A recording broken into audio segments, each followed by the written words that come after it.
கல்யாண நாளுக்கு உங்க அம்மா அப்பா குட்டியா மோந்திர தானுங்களா ஹாப்பி வானா கூட தானுங்கடா ஹாப்பி வெட்டிங் டே அப்பா ஹாப்பி வெட்டிங் டே அம்மா தேங்க்ஸ் குட்டியா அடுத்து எங்க கிஃப்ட் அங்க நில்லுங்க ஃபர்ஸ்ட் அப்பா நீங்க ரெண்டு பேருமே கண்ணு மூடிக்கோங்க கை நீட்டுங்க அப்பா நீ இப்படி நீட்டு அம்மா நீ அப்படியே நீட்டு ஃப்ரெண்ட்ஸ் இது எங்க அப்பாக்கு வாங்கின பேண்டேஜ் ஃப்ரெண்ட்ஸ் இது வந்து எங்க அம்மாக்கு வாங்கின மோதிரம் இப்போ வாங்க போட்டுக்கலாம்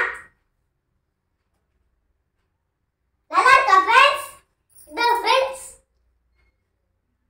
இது எங்க அப்பா அம்மாவோட கல்யாணத்துக்கு எங்க கிஃப்ட் தேங்க்ஸ் குட்டியா happy wedding day happy wedding day happy wedding day bye bye subscribe பண்ணிக்கோங்க